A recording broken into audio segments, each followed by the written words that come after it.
Yeah. You're not dancing.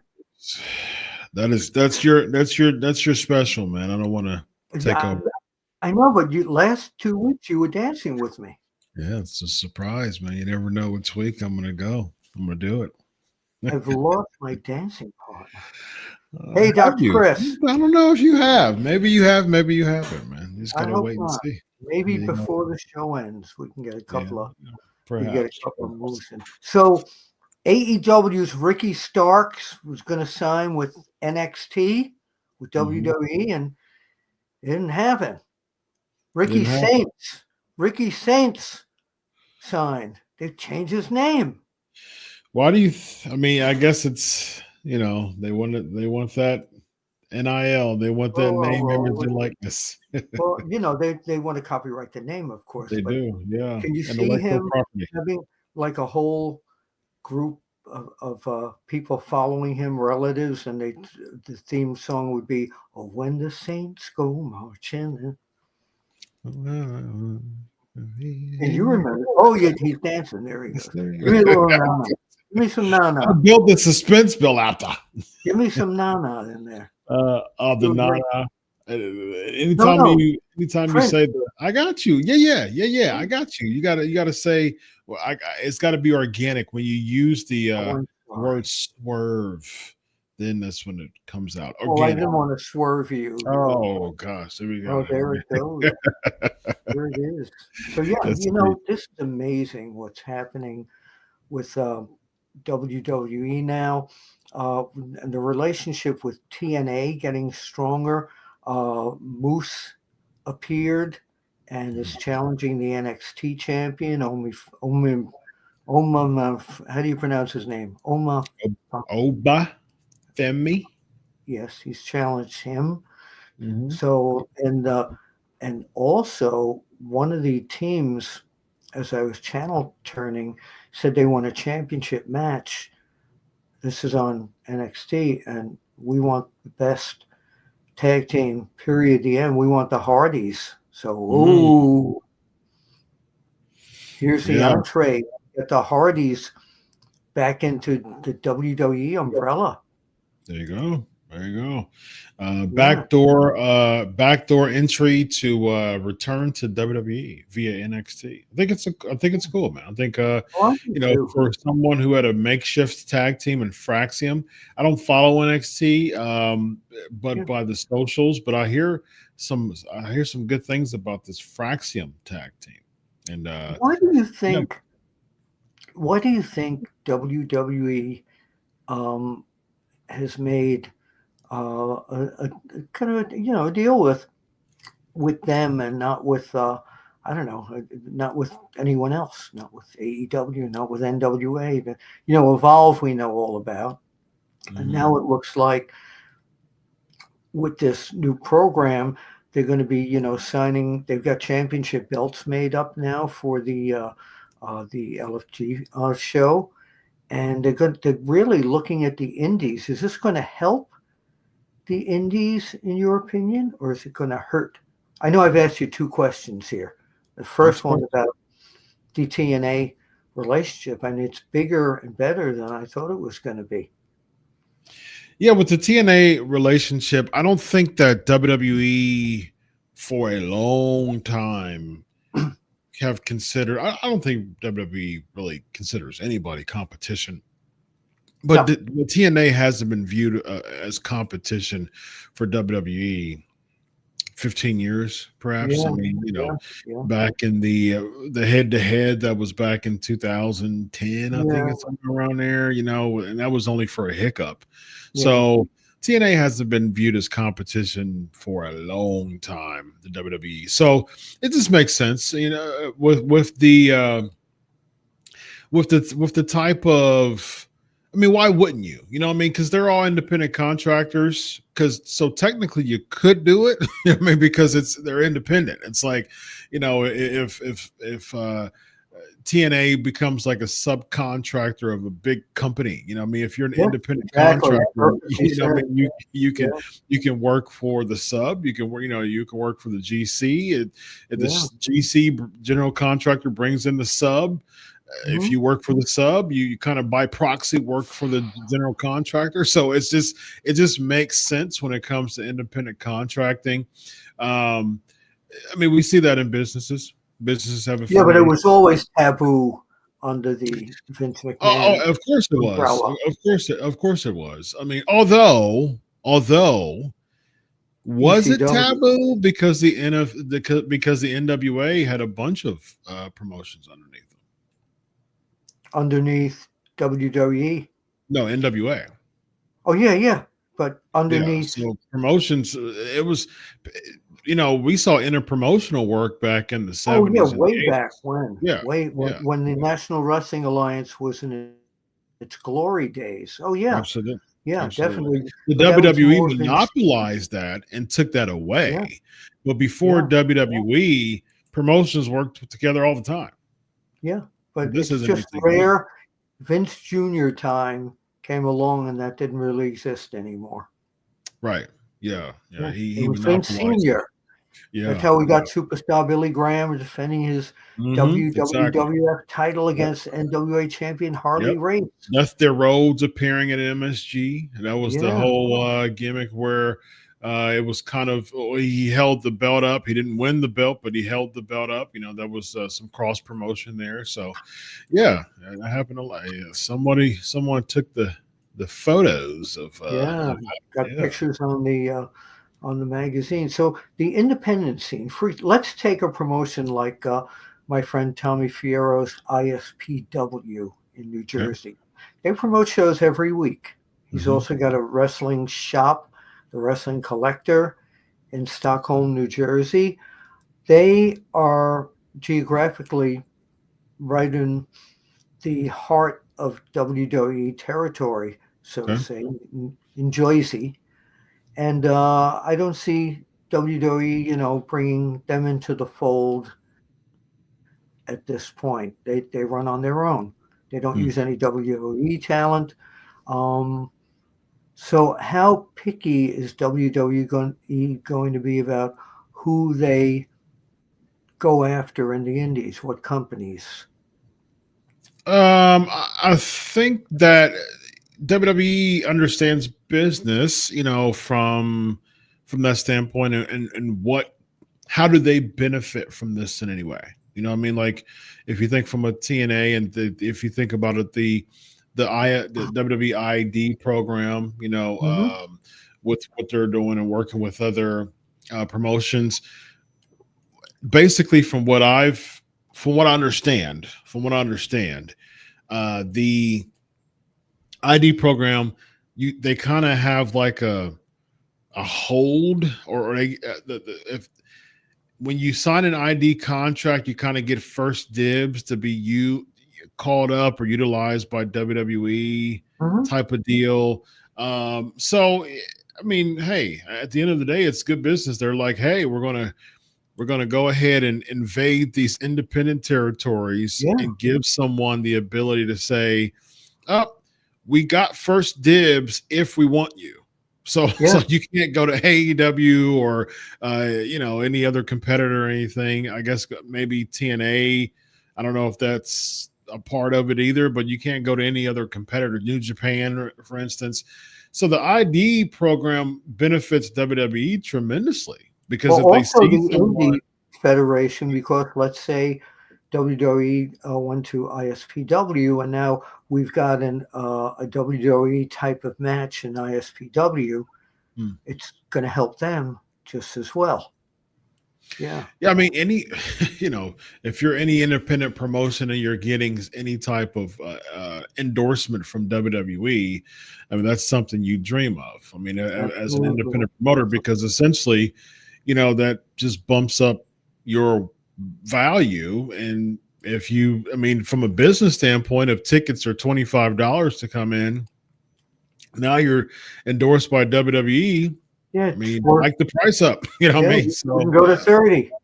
yeah, yep, absolutely. All right. Even I was more than that. curious on your take. The other thing I wanted to mention is I'm so glad to see Demolition being brought back into the fold of WWE. They and so many others were involved in that concussion lawsuit ages ago, and WWE just said, "That's it. We don't talk to you anymore." Yeah, So I'm hoping that this new reach out to them will put them in the WWE Hall of Fame yeah. this year. And the guy that I really want to see in the WWE Hall of Fame, who weeks before he died, I interviewed, and he just called out to WWE to please put him in the Hall of Fame, and it never happened, was the Russian Bear, Ivan Koloff. Oh He yeah. so deserves to be in there. Oh, absolutely. Absolutely. 100%. 100%. I mean, there's no question to that. He absolutely deserves to be the Hall of Fame. I interviewed Nikita a few times, but I interviewed him Mhm. once, and one of the times I interviewed him, he said that he'd rather Ivan go in before he did. That's Yeah. how much he looked up to Ivan, Uncle Ivan. And he said, "Hey, even before you Well, induct Uncle me," Ivan was a gladiator in he was absolutely, WWF. yeah, Nikita yeah. never worked for WWF. Right, right, So, yeah. But in their NWA days, they were a force to be reckoned with, and oh, yeah. and Nikita looks so highly up to Ivan. He doesn't even want to go in before he does, and I mean, there's no question of Ivan Koloff been off. I don't even know why it's taken this long. Oh, Honestly, because of that whole concussion thing. the Yeah. concussion So lawsuit. that may be easing up for all of them. Yeah. It's, Personally, man, it makes sense of why someone there was a class action lawsuit, mhm. and so it makes sense of. I mean, hey, man, there were so many there were so many blind eyes turned, so to speak, when it comes to these concussion protocols. Of course, shout out to Christopher Nowinski being really one of the people who pioneered the emphasis and the strictness of these concussion protocols. I Yes. think that was one of the biggest turning points for the good when it comes to professional wrestling. And it's back in the good old boy era, I mean, there wasn't guaranteed money. You kind of had to shake off a concussion, you know what I mean? Yeah. And so, it's good, it's bad. I mean, like, I understand from a wrestler standpoint, I don't want to lose my spot, and I understand from a company standpoint too. Say, hey, you're like, hey, I mean, we don't have any concussion protocols. Are you sure you don't want to be used? Yeah. Are you Yeah. sure? Yeah.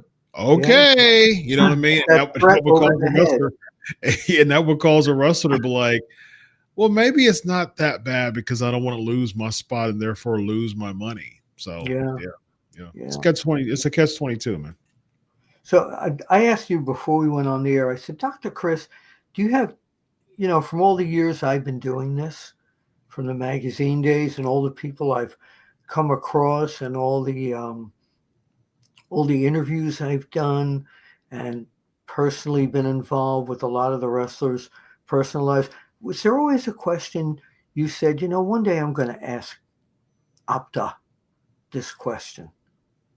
Probably not a question that I haven't asked you when we were roommating for 2 years. Oh, we're not allowed to talk about that. Oh, no, that was clean. So it's clean. I love picking your brain, man, talking on the phone with you. That's a normal thing for Bill. I mean, we're brothers from another mother. So did I ever tell you about the time I was invited and then disinvited to the Hall of Fame? I think you have, but refresh my memory. Well, no, if I have, I'd hate to. It was McMahon in the magazine. It was dealing with the magazines, right? Yeah, it was back in the magazine days, and McMahon would let me backstage with no cameras, no recording devices. And Shane, his son, was in charge of the magazines back then. And Shane didn't very well like outside magazines, which for years we were banned. No magazines allowed, period, the end. But I had a personal relationship with people in the company. So I was backstage one night with Vince and Mick Foley, talking to the two of them. And I said to Vince, I'd like to come to the Hall of Fame if this is, do I have to clear it through Shane because he runs the magazines? Oh, no. You're going to be my guest. And Mick Foley went, oh, this is great, Bill. I'll see you there. And Vince told me to call his secretary the next day, which I did. His secretary says, I'll get back to you later. She called me later and she said, it's not Vince, but they don't want you there. What? They don't want you there. She wouldn't tell me who it was, but I knew right away that it was Shane because of the whole magazine war there. To this day, Mick Foley can't believe that I was the only guy personally invited by Vince McMahon that the next day became the uninvited. Dun, dun, dun. Sounds like a gimmick name, man. That should be your gimmick. The uninvited. You were talking about gimmick names. They probably changed Ricky Stark's last name because it was Vince as the promoter. Let's call him Starks Naked. I guess we'll get used to it, man. I mean, that's how it was with Volta and Gunther. Yes, I mean, remember? people were like, Gunther, what's that? What's that? And now it fits them. It makes sense. I want to tell you about. We'll be conditioned to in no time to say Ricky Saint. Oh, thanks. I want to talk to you about the rebellious streak of Triple H. Okay. When I was working for WOW magazine, that was quote unquote the one magazine that WWE hated more than anything. Because if you remember WOW magazine, they had glittery covers. They were like 125 pages of gorgeous pictures, gorgeous everything's. And the deal was that the company had told the wrestlers, you're not to cooperate with that magazine. Period. And we have our own magazine. So that was pretty well known, but there were wrestlers that kind of broke the creed of that and would call me that they were in a hotel and why not just come up and take a couple of pictures because they wanted to be on the magazine because that magazine was sold all over the world. And there was this one time we wanted to give our Wrestler of the Year award to Triple H. This was during the magazine ban. And through another contact, I got a hold of him and I said, I don't know how we're going to do this. I want to get a picture of you holding the award. And he said, F it, where do you want to do it? And I said, well, you guys are in Chicago, like in 2 weeks. I'll come to Chicago and do that. He did it. He did it. So another time, he was on a Memphis show when WWE and Memphis were cooperating with each other. And I had my studio set up, and I was taking pictures of the Haas brothers back then, Jerry Lawler, a whole bunch of guys. And Hunter was sitting in the dressing room there, all ready to go on and wrestle.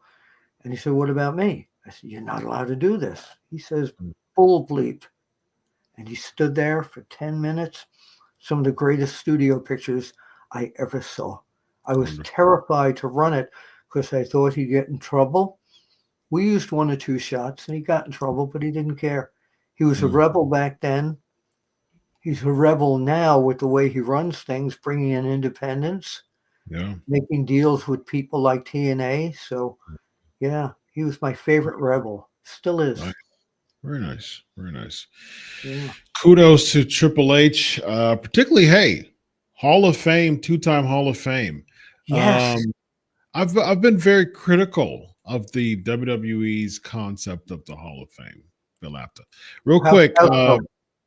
Okay, yep, I'm about to answer that. So before we get to that, hey, kudos to the SK Nation. Great chats going on right now. Of course, if you want it on the screen, hit that super chat button on YouTube, and we will answer your questions.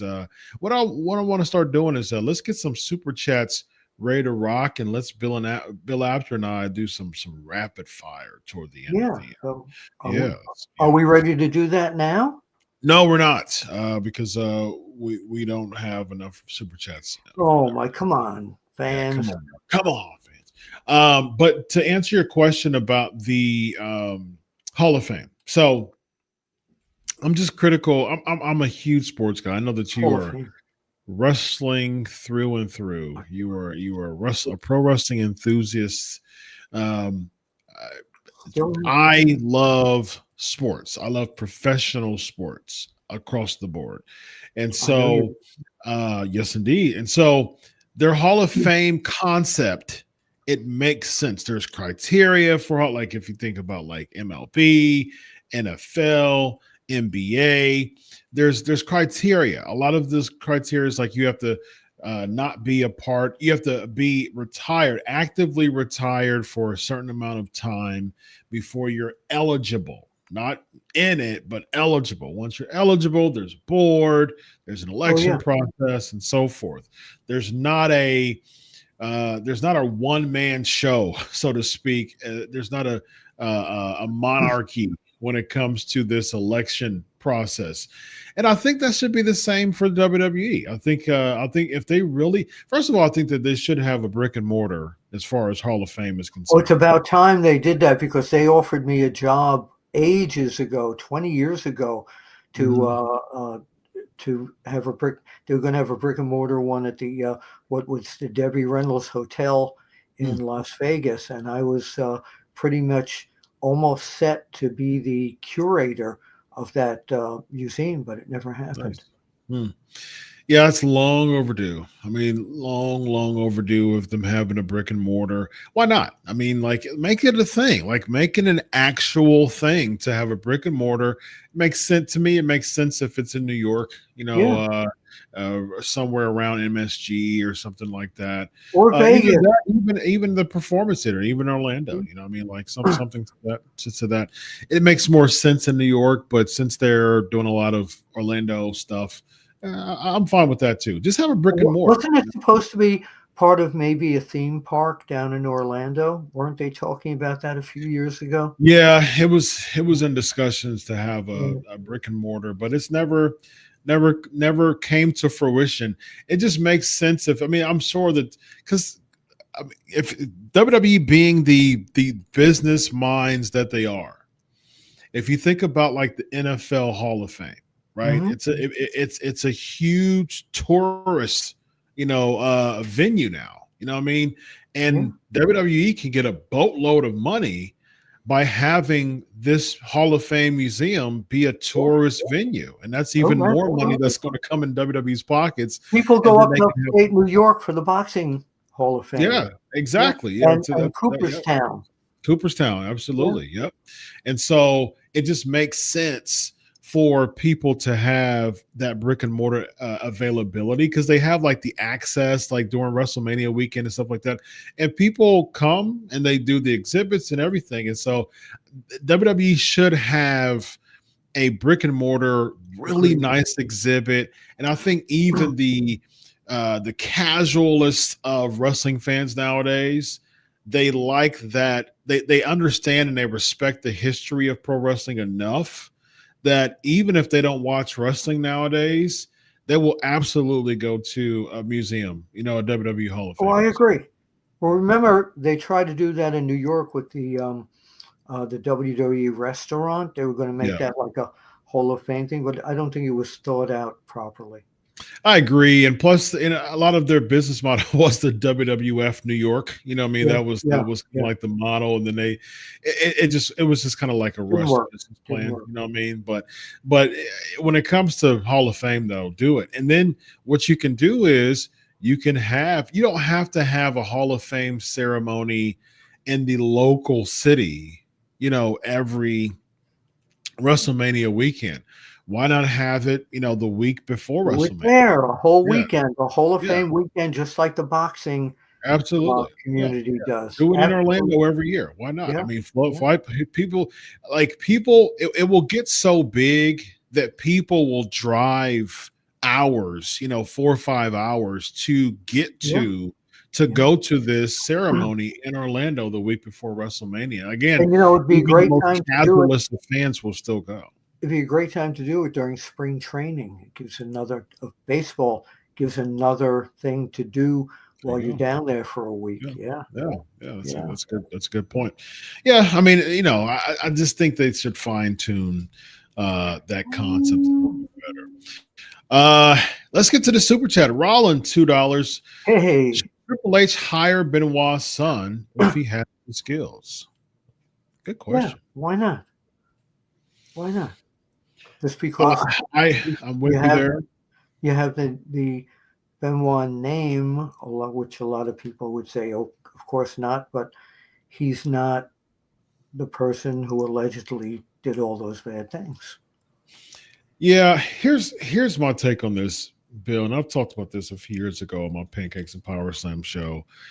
I don't think it's fair for Chris Benoit's son, or I don't think it's fair for Nancy Benoit either, because I think that Nancy Benoit should absolutely be in the WWE Hall of Fame, and I don't think it's fair for her because the legacy of the Benoit was so tarnished by Chris that unfortunately Nancy is,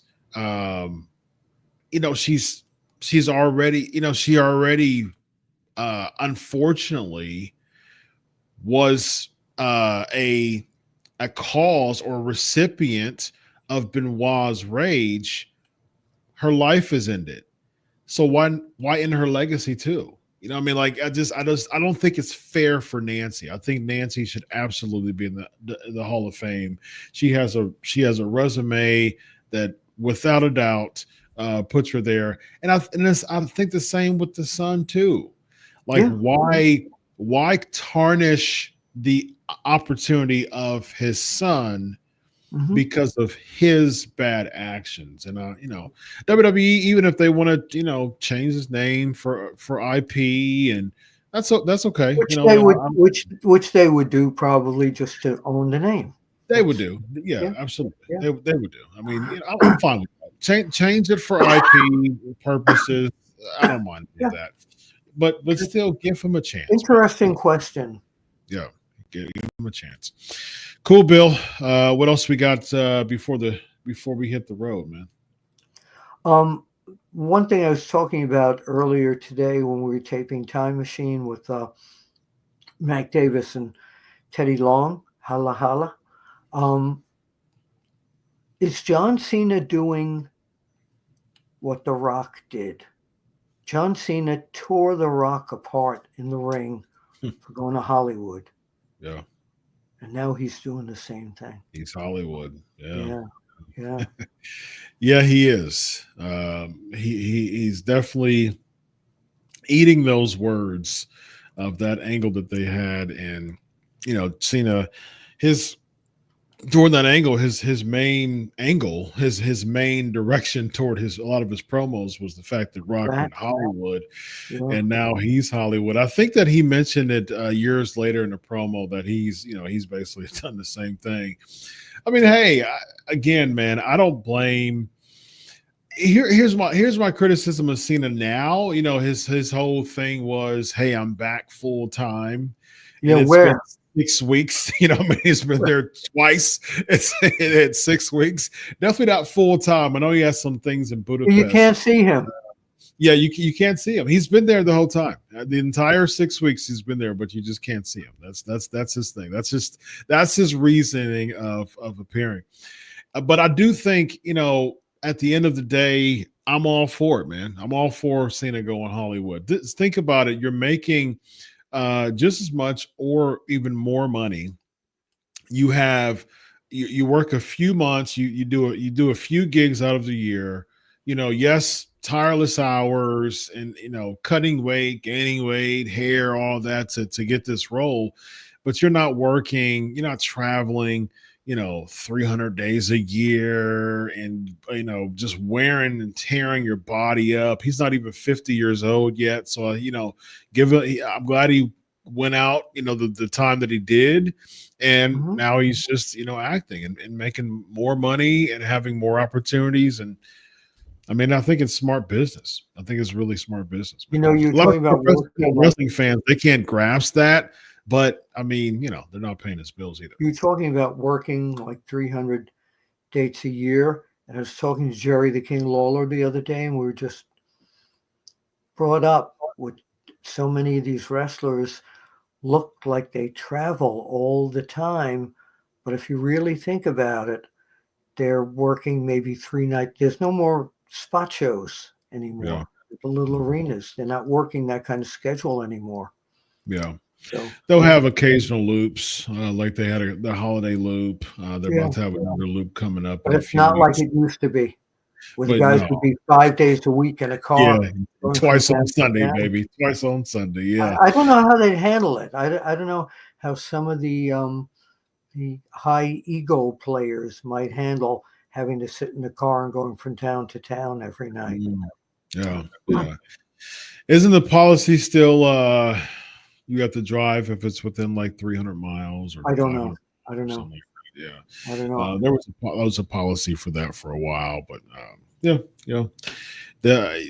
have definitely they're definitely standing on the shoulders of people who did a lot of used a lot of elbow grease, if you will, to get them in a more comfortable spot, if you will. So yes indeed.